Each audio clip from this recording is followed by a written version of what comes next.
ሰላም ውድ ተማሪዎቻችን ዛሬ ደግሞ ይዤላችሁ የመጣሁት የስድስተኛ ክፍል ሞዴል ፈተና በኮልፌ ቀራኒዮ የተዘጋጁ ጥያቄዎችን በ2017 ዓ.ም ማለት ነው እነሱን እንሰራለን ማለት ነው። ቀላልና ግልጽ በሆነ መንገድ እየሰራው አሳያችኋለሁ። ግልጽ ያልሆነላችሁ ነገር ደግሞ ኮሜንት ሴክሽን ላይ ታስቀምጡልኛላችሁ ማለት ነው።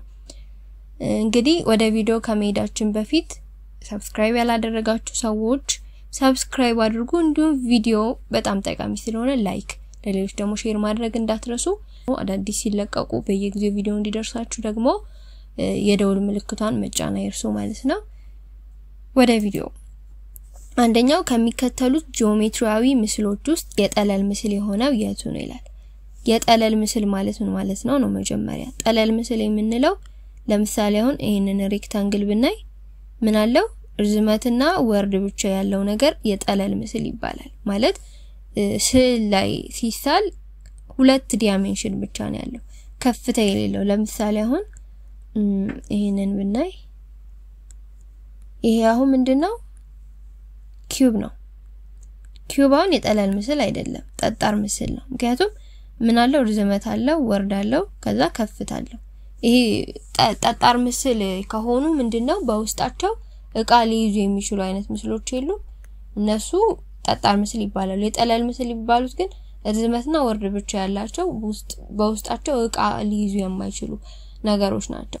ስለዚህ አሁን ለምሳሌ ሀ ምን ይላል? ፒራሚድ። ፒራሚድ የሚባለው አንድ ቤዝ ብቻ ያለው ነው። ለምሳሌ ታቹ ጎን አራት ሆኖ ከዛ ወደ ላይ እንደዚህ ይወጣ የሚገናኝ ጫፉ ነጥብ ብቻ የሆነ ከዛ አንድ ቤዝ ያለው ሲሆን ምን ይባላል? ፒራሚድ ይባላል። የተለያየ አይነት ቤዙ ሬክታንግል ሊሆን ይችላል ወይ ትራያንግልም ሊሆን ይችላል፣ የተለያየ አይነት ሊሆን ይችላል። ይሄ ፒራሚድ ነው። ይሄም ጠጣር ምስል ነው። ኮን የሚባለው ደግሞ ቤዙ ሁልጊዜም ክብ የሆነ ነው ማለት ነው። ከዛ ይሄ ክብ የሆነ ምስል ይሄኛውም የሆነ ለምሳሌ የልደት ቆባ የለም፣ የልደት የሚደረገው እሱ ኮን ነው፣ የኮን ምሳሌ ነው። ካሬ የሚባለው ርዝመቱና ወርዱ አራቱም ጎኖቹ እኩል የሆኑ ነው እና ርዝመትና ወርድ ብቻ ነው ያለው እንጂ ከፍታ የለውም። ስለዚህ ይሄ ጠለል ምስል ነው ማለት ነው። ፕሪዝም የሚባለው ደግሞ ምሳሌ ይሆናል፣ ሁለት ቤዝ ያለው ማለት ነው። ይሄ ዋን ኦፍ ፕሪዝም ምሳሌ ሊሆን ይችላል። ስለዚህ ፕሪዝምም ጠጣር ነው ማለት ነው። ይሄኛውም ጠጣር ነው፣ ይሄም ጠጣር ነው። ጠለል ምስል የሆነው ካሬ ነው ማለት ነው። ሁለተኛው የአንድ ሬክታንግላዊ ምስል ርዝመት 12 ሴንቲሜትር ቢሆን የአንድ ሬክታንግላዊ ምስል ርዝመቱ ማለት ነው ሬክታንግል ነው እንደዚህ ያና ሬክታንግል ማለት ሁለት ርዝመት እኩል የሆነና ወርዱ እኩል የሆነ ማለት ወርዶቹ እኩል የሆኑ። ስለዚህ ርዝመቱ ስንት ነው ተባለን? 12 ሴንቲሜትር ተባለን እና ወርዱ ደግሞ ስንት ነው ተባለን? 6 ሴንቲሜትር ቢሆን ስፋቱ ስንት ይሆናል? ስፋቱን ለመፈለግ ስፋት ማለት ምንድነው? ወርዝመት ሲባዛ ወርድ ነው ስፋት። ዙሪያ ከተባለ ደግሞ ዙሪያ ቢባል ምን እናደርጋለን? ርዝመት ሲደመር ወርድ ሲደመር ወርድ። በሌላ አገላለጽ ሁለት ርዝመት አለ፣ ሁለት ወርድ አለ። ሁለት ርዝመት ሲደመር ሁለት ወርድ፣ ሁለት 2 ታይምስ ርዝመት ሲደመር ሁለት ሲባዛ ወርድ ማለት ነው። ስለዚህ ይሄ ዙሪያ ነው፣ ግን እኛ የጠየቅነው ስፋት ነው። ስለዚህ ስፋትን ለመፈለግ ምን እናደርጋለን? ርዝመቱ ሲባዛ በወርዱ እናደርጋለን። አንድ ርዝመት አንድ ወርድ ነው የምንወስደው። ሁለት ርዝመት ስላለው ብቻ ሁለቱንም አናባዛም ማለት ነው። ስለዚህ 12 ሴንቲሜትር ሲባዛ ወርዱ ደግሞ 6 ሴንቲሜትር። ከዛ በኋላ 12 ሲባዛ በ6 ስንት ነው? 2 ሲባዛ በ6 12 ሁለትን ጽፈን አንድ አለን። ከዛ 1 ሲባዛ በ6 6 ሲደመር 1 7 72 ሴንቲሜትር ሲባዛ ሴንቲሜትር ስኩዌር ይሆናል ማለት ነው። ስለዚህ መልሳችን 72 ሴንቲሜትር ስኩዌር ይሆናል ማለት ነው። መልሳችን ላይ ይሆናል ማለት ነው። 5 ሄክታር ስንት ሜትር ስኩዌር ነው ይላል። ይሄንን ለመስራት ሄክታር እና ሜትር ስኩዌር ያላቸውን ግንኙነት ማወቅ አለብን። 1 ሄክታር 10,000 ሜትር ስኩዌር ጋር እኩል ነው። ይሄኛውን ማወቅ አለብን መጀመሪያ። ማታውቁ ልጆች ከዚህ በኋላ አወቁት ማለት ነው። ከዛ በኋላ እኛ ደግሞ የተጠየቅነው 5 ሄክታር ነው። 5 ሄክታር ስንት ይሆናል ሀ እንበላት ከዛ ክሪስ ክሮስ አድርገን እንሰራለን ክሪስ ክሮስ ማለት ይቺ መስመር የምታገናኛቸውን ማባዛት ነው 1 ሄክታር እና ሃን ያገናኛላ ስለዚህ 1 ሄክታር ሲባዛ ሀ እኩል ይሆናል እቺ መስመር ደግሞ ማንን ነው የምታገናኘው 5 ሄክታር እና 10000 እነሱን እናባዛለን 5 ሄክታር ሲባዛ 10000 ሜትር ስኩዌር ከዛኛ ሃ እንድትቀርልን የፈለግነው ሁለቱንም ለ1 ሄክታር እናካፍለዋለን ለ1 ሄክታር ከዛ ሄክታር በሄክታር ይጠፋል ሃ እኩል ይሆናል እዚህ ጋር ሄክታር በሄክታር ይጠፋል 5 ሲባዛ በ10000 ስንት ነው 50000 ይሆናል 50000 ሜትር ስኩዌር ስለዚህ 5 ሄክታር ስንት ሜትር ስኩዌር ነው ለሚለው ምን ይሆናል 50000 ሜትር ስኩዌር ይሆናል ማለት እንደዚህ አይነት ጥያቄዎችን አንድን አሃድ ወደ ሌላኛው ለመቀየር ስንፈልግ የሁለቱ ያላቸውን ግንኙነት መጀመሪያ ማወቅ አለብን ማለት ነው አራተኛው 900 ሊትር ስንት ሜትር ኪዩብ ነው ይሄንን ለመስራት ደግሞ አሁንም ልክ ሊትርን ወደ ሜትር ኪዩብ አይደለ ቀይሮ የተባለው ሊትርና ሜትር ኪዩብ ያላቸውን ግንኙነት ማወቅ አለብን ስለዚህ 1 ሜትር ኪዩብ ከ1000 ሊትር ጋር እኩል ነው ስለዚህ ምን እናደርጋለን እኛ የተጠየቀነው 900 ሊትር ነው ስለዚህ በሊትር በኩል እዚህ ጋር ሊትር አይደል እዚህ ጋር ይጻፍ ነው በሊትር በኩል 900 እንጽፋታለን 900 ሊትር ሲሆን ከማን ጋር እኩል ይሆናል አናቆማ ለንበለው ክሪስ ክሮስ ማናቆን የሆነ ፊደል እንሰጣዋለን ማለት ነው ቦታውን እንዲይዝልን ከዛ እቺ መስመር ማንን አገናኘች 1 ሜትር ኪዩብ እና 900 ሊትር ስለዚህ 1 ሜትር ኪዩብ ሲባዛ 900 ሊትር እኩል ይሆናል እነዚህ ሁለቱ ለሲባዛ 1000 ሊትር ከዛኛ የለን ዋጋ ነው ማወቅ የፈለግነው ያላወቅናት ለን አይደል ለን ለማስቀረት ሁለቱንም ለ1000 ሊትር እናካፍለዋለን ለ1000 ሊትር ከዛ ይሄ 1000 ሊትር በ1000 ሊትር ይጠፋልናል ከዛ ለትቀርልናለች ሊትር በሊትር ይጠፋልናል ከዛ በኋላ ሜትር ኪዩብ እና እነዚህ ይቀራሉ ይሄ ሁለቱ 0 በሁለቱ 0 ይጠፋል 9 ሲካፈል ለ10 ደግሞ እቺ 9 ሲካፈል ለ10 ሲሆን እቺ 0 አላት አይደል ከታች አንድ ነጥብ ወደፊት ተወስድልናለች 0.9 ይሆናል ማለት ነው ስለዚህ 0.9 ሜትር ኪዩብ ይሆናል ማለት ነው ስለዚህ እሱ የታለ ሐመርሃ ላይ ያለ መልሳችን ሐመርሃ ይሆናል ማለት ነው አምስተኛው ከሚከተሉት ሙሉ ቁጥሮች ውስጥ ኢተጋማሽ ቁጥር ያልሆነው የቱ ነው ይላል ኢተጋማሽ ማለት ምን ማለት ነው ከዚህ በፊት ስለ ተጋማሽና ኢተጋማሽ ወይም ስለ ሙሉ ቁጥሮች በአጠቃላይ የሰራውት ቪዲዮ አለ እርሱን ያላያችሁ ልጆች ገብታችሁ ማየት ትችላላችሁ መጀመሪያ ኢተጋማሽ የሚባለው ለሁለት እኩል የማይካፈሉ ናቸው የማይካፈሉ እኩል ወይም ደግሞ ያለ ቀሪ ማለት ነው ያለ ቀሪ የማይካፈሉ ሲናካፍላቸው ቀሪ የሚመጣ ቁጥሮች ኢተጋማሽ ይባላሉ ሌላ ደግሞ ማን ይባላሉ ተጋማሽ ደግሞ ለሁለት እኩል የማይካፈሉ ነበር አይደል ያለው እዚህ ጋር ደግሞ የሚካፈሉ ሲሆን ተጋማሽ እኛ ግን አሁን የተጠየቀነው ኢተጋማሽ ነው በቀላሉ ምንም ሳናካፍል ቀሪ ያለው የለውም ሚሊዮን ሳናረጋግጥ ምን ማድረግ በቀላሉ የምናቀበት የአንድ ቤቱን ሆሄያቸውን እናያለን የአንድ ቤቱ ሆሄያቸው 0 2 4 6 8 ከሆነ ምን ይባላሉ እነዚህ ተጋማሽ ናቸው በቀላሉ ማለት ነው ደግሞ የአንድ ቤቱ ሆሄያቸው 1 3 5 7 9 የአንድ ቤቱ ሆሄያቸው ደግሞ እነዚህ ከሆኑ ኢተጋማሽ ይባላሉ ማለት ነው ስለዚህኛው በቀላሉ የአንድ ቤት ሆሄያቸውን እዚህ መጨረሻ ላይ ያሉትን ቁጥሮች በማየት ኢተጋማሽ ያልሆነውን እናወጣለን ማለት ነው የጠየቀነው ያልሆነው ስለሆነ ስለዚህ ይሄኛው 0 ነው የአንድ ቤቱ ስለዚህ ከዚህ ውስጥ 0 ማናት ለተጋማሽ ነው አይደል ስለዚህ ይሄ ተጋማሽ ነው ከዛ የአንድ ቤቱ እዚህ ጋር 1 ነው 1 እዚህ ውስጥ ነው ያለው ስለዚህ ይሄ ኢተጋማሽ ነው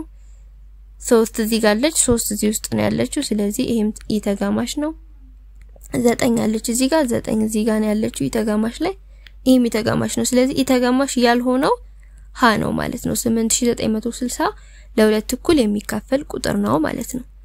ስድስተኛው ከሚከተሉት ሙሉ ቁጥሮች ውስጥ በአራት ተካፋይ የሆነው የቱ ነው ይላል።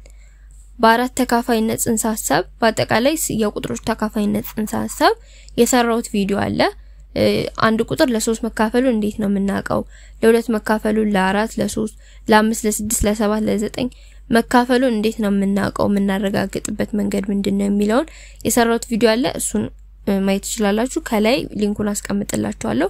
ዲስክሪፕሽን ላይም ሊንኩን አስቀምጥላችኋለሁ። እሺ ለአራት ተካፋይ መሆኑን ለማረጋገጥ ምን እናደርጋለን?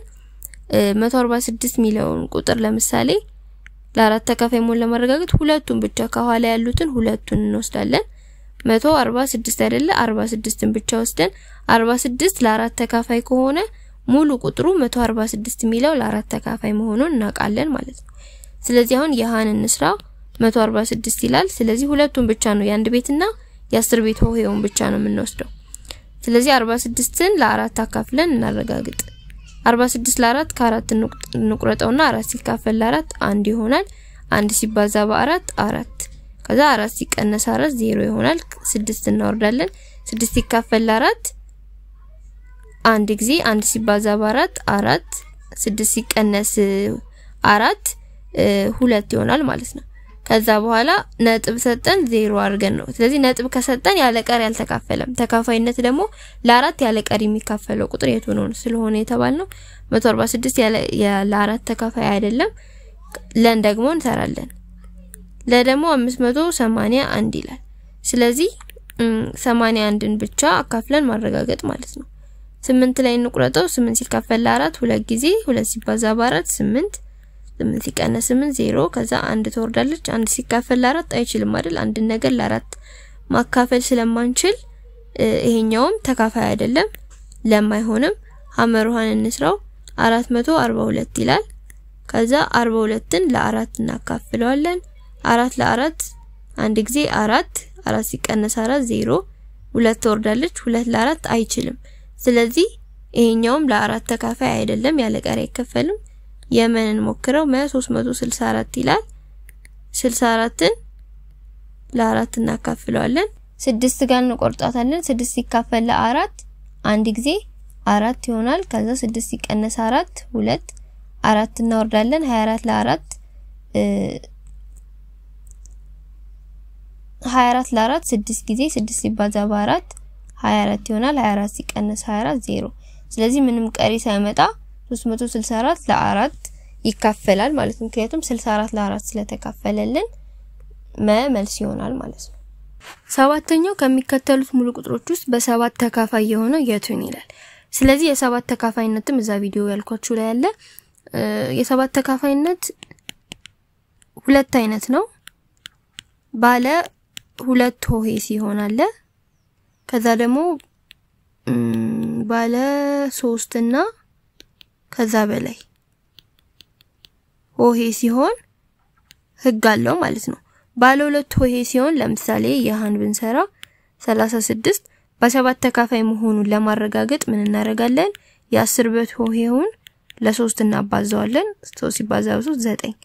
ከዛ በኋላ የ10 በት ሆሄ ተባዝቶ ለ3 ተባዝቶ የመጣው ውጤት 9ን የአንድ ቤት ሆሄውን እንደምርበታለን ማለት ነው። 9 ሲደመር 6 ስንት ይሆናል? 15።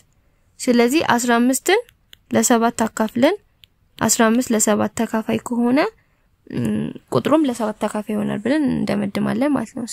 ግን 15 ሲካፈል ለ7 2.1 ምናምን ነው የሚመጣው። ስለዚህ ይሄ ለ7 በቀጥታ ስላልተካፈለ አይሆንም። ስለዚህ ባለ ሁለት ሆሄ ሲሆን እንደዚህ ነው የምንሰራው። ባለ ሁለት ሆሄ ሌላ ሐመሩሃን እንስራው።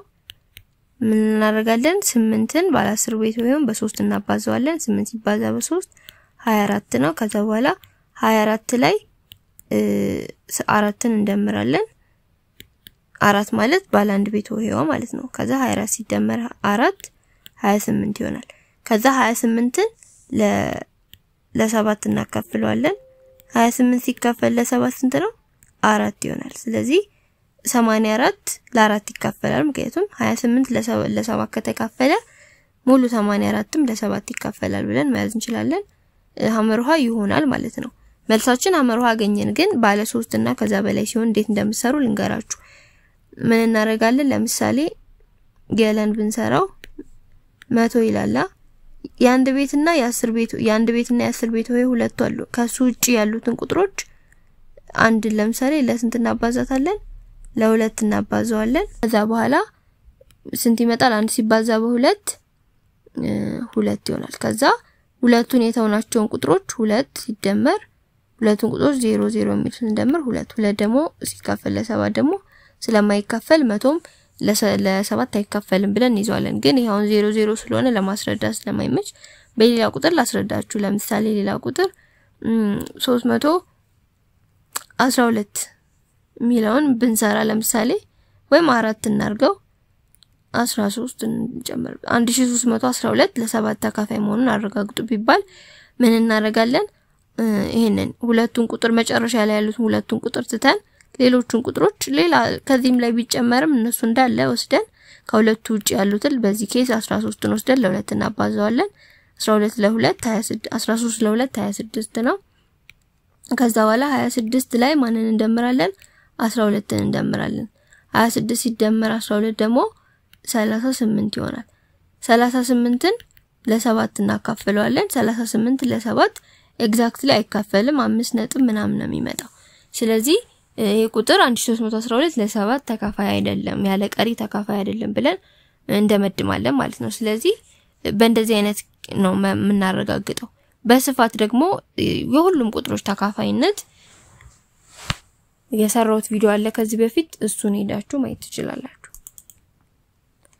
ስምንተኛው የ848 ኦቨር 120 ዝቅተኛ ሂሳባዊ ቃል የቱ ነው ይላል 848 ኦቨር 120 ሚሊዮን በዝቅተኛ ሂሳባዊ ቃል ለመግለጽ ምን እናረጋዋለን ለ2 እናካፍለው ለምሳሌ ከዛ 848 ሲካፈል ለ2 424 ይሆናል 120 ሲካፈል ለ2 ደግሞ 60 ይሆናል ከዛ አሁንም ድጋሚ ይሄንንም ለ2 እናካፍለዋለን 424 ሲካፈል ለ2 212 ይሆናል 60 ሲካፈል ለ2 30 ይሆናል አሁንም ድጋሚ ለ2 እናካፍለዋለን 212 ሲካፈል ለ2 106 ይሆናል ከዛ 30 ሲካፈል ለ2 15 ይሆናል ከዛ ሁለቱ ከዚህ በኋላ የጋራ የላቸውም ምክንያቱም ሁለቱንም የሚያካፍል የጋራ አካፋይ ከዚህ በኋላ ስለሌለ መልሳችን 106 ኦቨር 15 የሚለው ሃይ ይሆናል ማለት ነው እንደዚህ ለ2 ወይ ለ3 ያካፈልን ወይ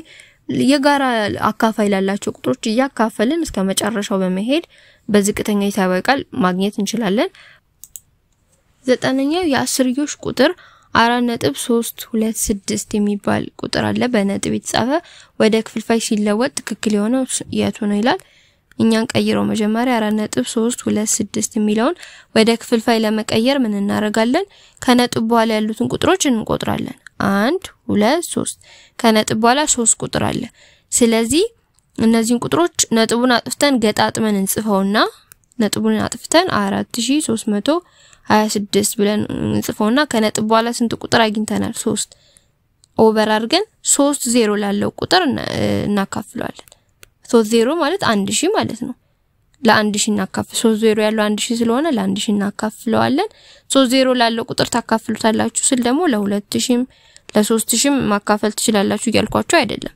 ለ1000 ነው የምታካፍሉት ነው 4 0 ላለው ታካፍሉታላችሁ ስላችሁ ለ10000 ምናምን ነው እንጂ ለሌሎች ለማለት ፈልጌ አይደለም ስለዚህ 4326 ኦቨር 1000 አድርገን ወደ ክፍልፋይ ቀይረናል ማለት ነው ግን እዚህ ጋር ምርጫዎቹ ላይ ብናይ የለም እዚህ ጋር ኦቨር 100 ነው እዚህ ጋር ኦቨር 10000 ነው እዚህ ጋር ደግሞ ሌላ ነው ስለዚህ ይሄ ነገር ምን ሆኗል ማለት ነው በዝቅተኛ ሂሳባዊ ቃል ተጽፏል ማለት ነው ስለዚህ ምን እናደርጋለን ሁለቱንም ለ2 እናካፍላቸው 4326 ሲካፈል ለ2 ስንት ይሆናል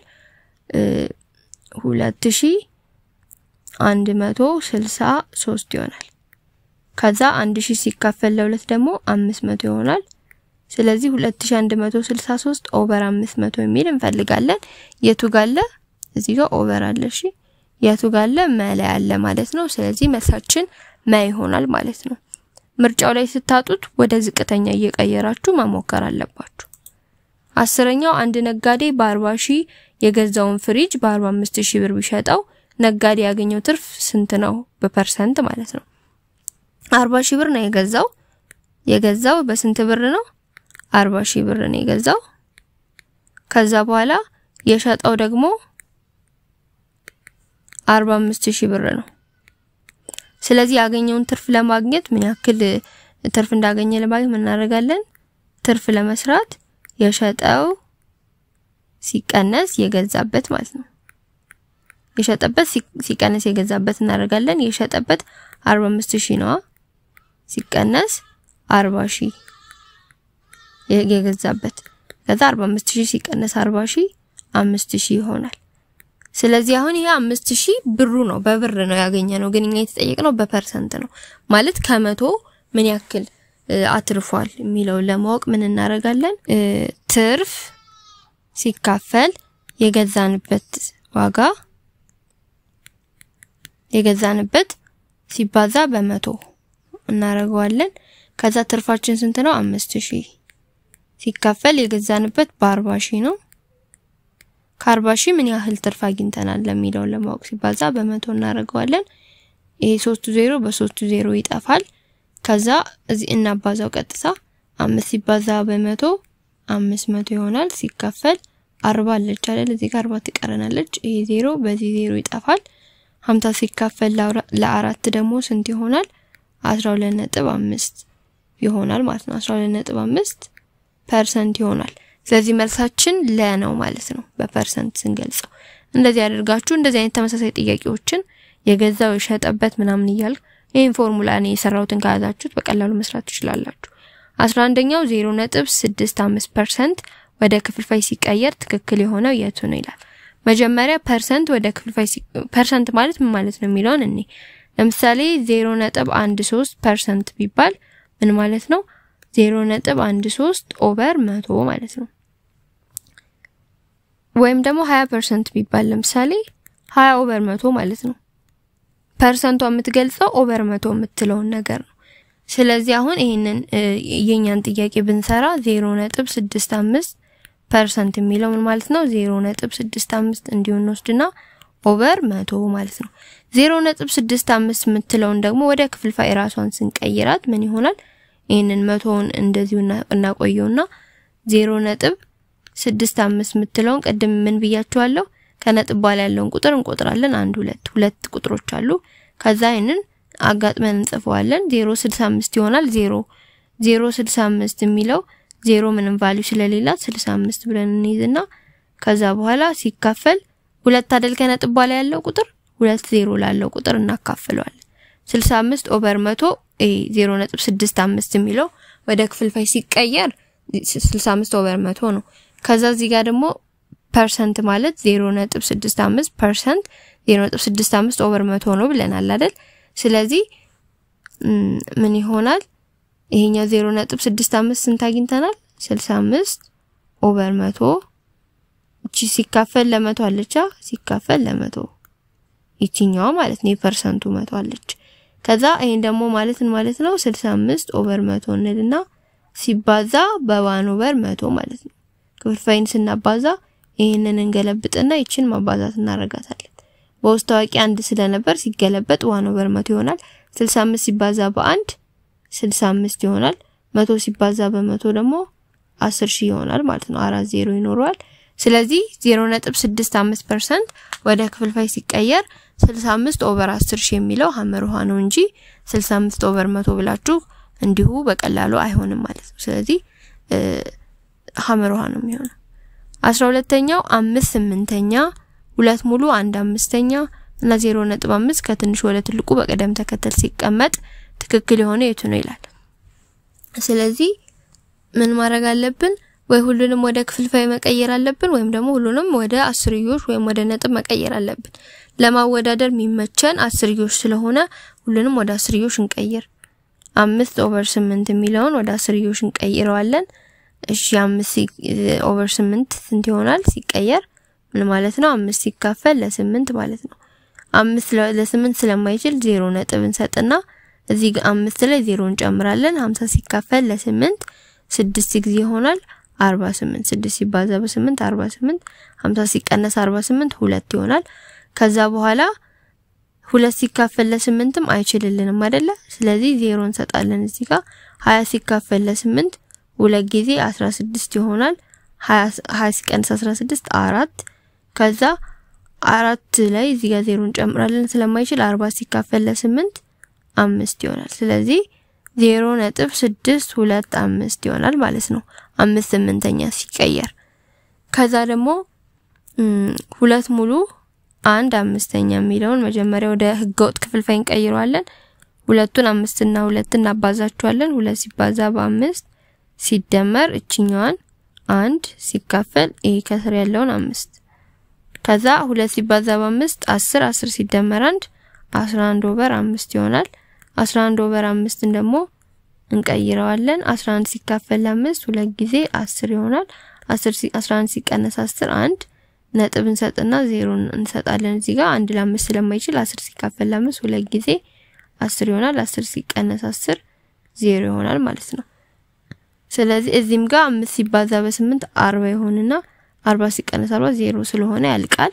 ስለዚህ 11 ሲካፈል ለ5 ስንት ነው 2.2 ነው ስለዚህ ሁሉንም በ10ዮሽ አገኘን ማለት ነው 5/8 2 ሙሉ 1/5 እና 0.5 ነበር የተሰጠን ስለዚህ 5/8 0.625 አገኘን 2 ሙሉ 1/5 ደግሞ 2.2 አገኘን ከዛ ይሄኛው 0.5 አሁን ማወዳደር አይከብደንም ከትንሹ ወደ ትልቁ ነው የምንጽፈው 0 0 ሚላለ ሁለቱም ላይ ስለዚህ 0 ያለው ከነጥብ በፊት ያሉትን ቁጥሮች ነው መጀመሪያ የምናወዳድረው ከነጥብ በፊት እዚህ ጋር 0 አለ እዚህ ጋር 2 አለ እዚህ ጋር 0 አለ ስለዚህ 0 0 ያሉትን እንወስዳለን ከሁለቱ ደግሞ ከነጥብ በኋላ ወዳሉት እንሄዳለን እዚህ ጋር 6 አለ እዚህ ጋር 5 አለ የቱ ያንሳል 0.5 የሚለው ያንሳል ማለት ነው ከዛ ቀጥሎ ማን አለ ይሄ 0.625 ያለ ከዛ 2.2 ስለዚህ 0.5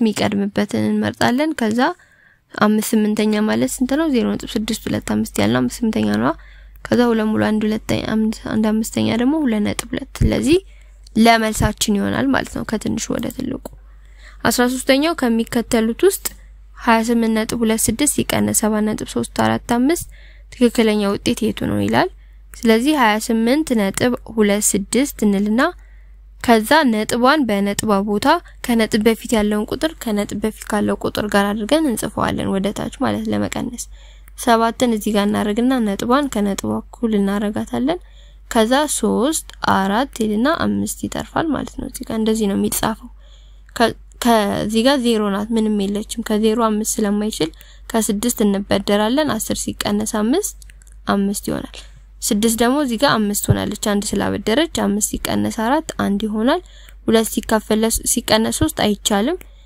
ስለሚያንስ ከ8 1 ትበደራለች 12 ሲቀነስ 3 9 ይሆናል ከዛ ነጥቧ ትወርዳለች ማለት ነው እዚህ ጋር በድራለች 7 ሆና ነበር 8 ስላበደረች 7 ሲቀነስ 7 0 ይሆናል ከዛ 2 ሲቀነስ 0 እዚህ ጋር 2 ይሆናል 20.915 የሚለው ሀ መልስ ይሆናል ማለት ነው እንደዚህ አድርጋችሁ ነጥቧን በነጥቧ ቦታ በትክክል ካስቀመጣችሁት ይመጣላችኋል ማለት ነው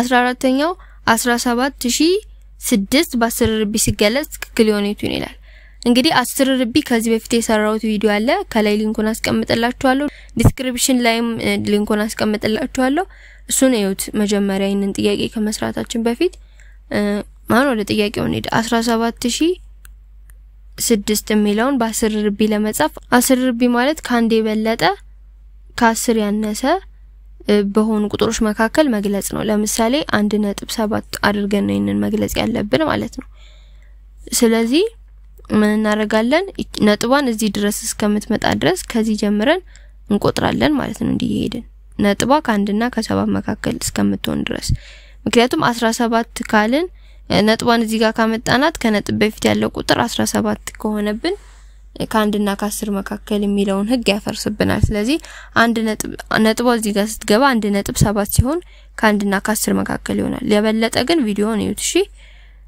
ስለዚህ ከዚህ ጀምረን እንቁጠር 1 2 3 4 ስለዚህ ነጥቧ እዚህ ጋር ለመድረስ 4 ጊዜ መሄድ አለባት ከዚህ ጀምራ ማለት ነው ምክንያቱም እዚህ ጋር አለች ነጥቧ እዚህ ጋር ነው ያለችው ነጥብ 0 ሁሉ የሁሉም ቁጥር ነጥቧ መጨረሻ ላይ ነው ያለችው ነጥብ ከሌለ በስተቀር ስለዚህ 1.7006 1.7006 የሚባለው ቁጥር ከ1 እና ከ10 መካከል ያለ ቁጥር ነው ሲባዛ ምን ያክል ሄደን ነው የደረስነው 4 ጊዜ አይደለ ስለዚህ 10 the power of 4 እናደርጋለን ማለት ነው 1.7006 ሲባዛ 10 ርቢ 4 ሲሆን ይሄ ማለት ነው ድጋሚ 4 0 ላለው ቁጥር ብናባዛው ተመልሶ 17006 ማነው 17006 ሚሊዮን ቁጥር ያመጣልናል ይያለ ነው ስለዚህ 1.7006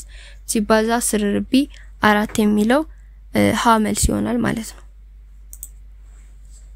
15ኛው ለዚህ ክፍል ለዚህኛው ለክፍል 1 የመጨረሻው ጥያቄ ነው ከሚከተሉት ውስጥ 21/4 ሲካፈል 3/7 ውጤት የሆነ የቱ ነው ይላል ስለዚህ 21/4 ሲካፈል 3/7 ይላል እናካፍለዋለን ለማካፈል ምን እናደርጋለን ይችን አባዛት እናረጋትና 3/7 የሚለውን ደግሞ 7/3 ብለን እንቀይረዋለን እሺ እንደዛ እናርግ 21/4 ሲባዛ 7/3 21 ሲባዛ በ7 እናረጋዋለን 21 ሲባዛ በ7/4 ሲባዛ በ3 21 ለ7 እናባዛው 7 ሲባዛ በ1 7 7 ሲባዛ በ2 14 ስለዚህ 147/4 ሲባዛ በ3 12 ይሆናል 147/12 የሚል መልስ መጣልን ግን ምርጫው ላይ እንደዛ ሚል የለም አይደለ ስለዚህ እንደዛ ሚል ከሌለ ምን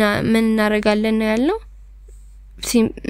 በዝቅተኛ ሂሳባዊ ቃሉ ለመስራት እንሞክራለን ማለት ነው ስለዚህ 147/12 የሚለው የሁለቱ የጋራ እንወስዳለን ሁለቱም ቁጥሮች ለ3 ስለሚካፈሉ ምን እናረጋለን 147/12 የሚለውን ለ3 እናካፍለዋለን 147 ሲካፈል ለ3 49 ነው 12 ሲካፈል ለ3 ደግሞ 4 ነው ስለዚህ 49/4 የሚለው መመልስ ይሆናል ማለት ነው እሺ ተማሪዎች የዛሬው ቪዲዮ ይሄንን ይመስል ነበር ከቪዲዮ ቁም ነገር እንዳገኛችሁበት አስተማሪ ነገር እንዳገኛችሁበት ተስፋ አደርጋለሁ በሚቀጥለው ቪዲዮ ከ16 እስከ 30ኛ ያለውን ክፍል ይዤላችሁ የምመጣ ይሆናል ያላችሁን ሐሳብ አስተያየት እንዲሁም ጥያቄው ሲሰራ ያልገባችሁ ነገር ካለ ኮሜንት ሴክሽን ላይ አስቀምጡልኝ እንዲሁም ደግሞ ሰብስክራይብ ያላደረጋችሁ ሰዎች ሰብስክራይብ አድርጉ ቪዲዮዎቹ እንዲደርሷችሁ የደውል ምልክቱን መጫን አይርሱ ላይክ እና ሼር ማድረግም እንዳትረሱ